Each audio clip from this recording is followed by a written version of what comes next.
Hey friends, what's up? Phillip here with Points with Phillip. And well, I'm here to talk about one thing. Do the big banks want you to use your credit cards to pay taxes and get all those sign-up bonuses? I think yeah. But let's get into it. But before we do, go ahead and like and subscribe and go ahead and hit that bell icon as well. Doing so helps me to know that I'm doing something that is helpful and introduces more to the conversation. And it also tells YouTube that what I'm doing is helpful too. So if you like this content and you would like to see more of it, please go ahead and do that. But now that that's out of the way, let's get into it. So let's take a look at what the top lines are here. So for those of you who don't know, you can use your annual tax payments to hit sign-up bonuses with credit cards. And that has been the case for a while. However, every once in a while, every year, there's kind of a conversation about whether or not this is possible or whether or not it will continue. And well, I think not only will it continue, but there's evidence to suggest that, well, the banks are perfectly okay with this happening. So let's get into it. So paying your tax fees, so if you actually do have a tax bill at the end of the year, that can be a cheat code towards earning more points quickly. So you can pay through a website that works with the IRS. There is a fee though. It's a percentage based on the type of card that you use. Now, so here's the thing. So every year on Reddit, a lot of basically Amex reps are quoted as saying that tax payments don't count towards those sign-up bonuses, but they definitely do. And I can tell you for the last 2 years that tax payments have helped me earn sign-up bonuses on my credit cards. So I think banks are more than okay with this sort of behavior. In fact, they appear to endorse it and encourage it. And my evidence for this is the fact that if you take a look at any point in time over the year, it seems that more banks have more higher sign-up bonuses during the spring part of the year. And that happens to coincide with when most people who pay taxes have to pay taxes. And I wonder why that is. So there are insane amounts of credit card bonuses going on right now, and that have been going on for the last couple months. So let's get into it. So let's take a look at first American Express. Now the American Express Business Gold Card has an annual fee of $375. And of course, there are some different fees or different credits that you can use to try to offset some of that annual fee. But let's take a look at the sign-up bonuses. So first of all, there has been as high as 200,000 points for $15,000 or $20,000 in spend over 3 months. But the sign-up bonus that I got this year for my Business Gold Card was 150,000 points for $15,000 in spend across 3 months.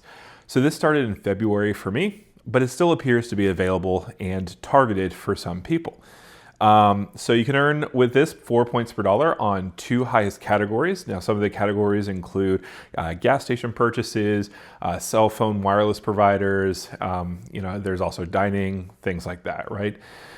You can also get monthly business credits towards your spend. So you can get Grubhub at office supply stores, things like that.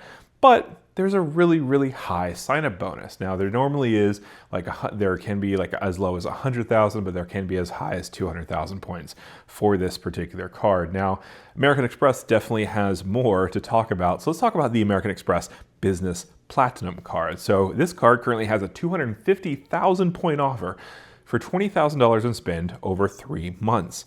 Now, that's a lot of spend, but it's also a lot of gain. That's 250,000 points can get, well, a lot of free flights. So this card has a $695 annual fee, but there are plenty of other credits that you can use, and some of them are being revamped as we speak. But you can also get free lounge access for you and any authorized users you have on your card. And so, well, there's a lot of different value that you can get from this particular card, but that 250,000 point offer is insane. I can actually tell you that this actually did get earned through tax payments because, well, that's how I made the 250,000 point offer. So it works. So now American Express also has very high offers on all of their Hilton cards right now. So each of these Hilton cards has a higher bonus for the month of April of essentially there's an added free night in addition to regular higher points awards for Hilton points. And so that is the basic Hilton card, the Surpass, and the Aspire card all come with an additional free night award plus a higher point category. So really high really high sign-up bonuses for this. And so American Express definitely appears to be giving it all they've got, but that's not it yet, because the American Express Delta cards also just had a huge sign-up bonus increase as well. So the Delta Gold card had, I think it was like a 80,000 point 80,000 point offer for spend. And then you had the Business Gold had 90,000 points and kind of just went up from there. And so American Express, those sign-up bonuses are already gone, but they were here during March. And so that was when people could open the card and still be able to use that spend towards taxes, towards earning that sign-up bonus. So that is also really good. Now let's talk about Chase. So Chase has the Sapphire Preferred card. Now that has an all-time high sign-up bonus offer of 100,000 Chase Ultimate Reward points for $5,000 in spend over 3 months. Now there is a $95 annual fee, so it's a little bit less than some of those American Express cards we were talking about, but you still get a lot of points. So 100,000 points is very high. The normal card offer is 60,000. And of course that was introduced a couple weeks ago.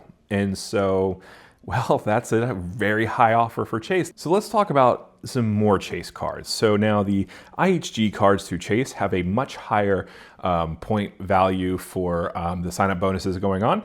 But the Southwest card also has something going on too. So they have a lower point value with the sign-up bonuses, but they also come with a companion pass. And so this is available for free flights for you, or for your companion rather, for at least a year. And so that is really beneficial, right?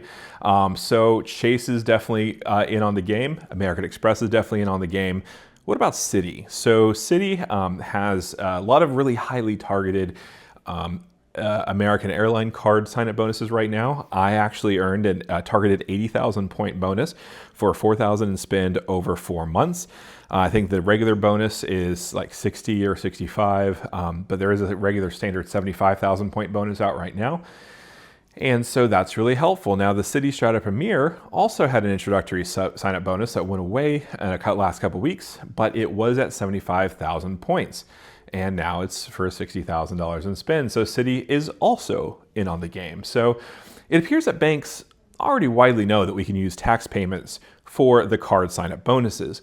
And even more, it appears that they align their higher sign-up bonuses to be higher during this time of year. Now, there are corresponding higher spending limits or requirements for these sign-up bonuses, but it does appear that they kind of know what's going on, but they also kind of are able to kind of capitalize on this and kind of help guys. So, basically they know that people are signing up for cards to use for their tax payments. And well, they're kind of still fighting that fight of, who gets to be in your wallet once you actually get those award points. And so, for example, for me, I have a bunch coming through. And so I'll be holding the Business Platinum, the Business Gold, the Chase Sapphire Preferred, my American Airlines card, and a bunch of others. And so, well, I have a lot of points. I'm definitely very happy about what happened, but pretty much for right now, I got to figure out if I'm going to keep those cards next year. But in the meantime, those cards are going to stay in my wallet because they still kind of earn pretty well. And so I think that's kind of what the banks are expecting. But anyway, thanks for joining me on this little rant. Thanks for coming along. Have a great day, and I'll see you again next time.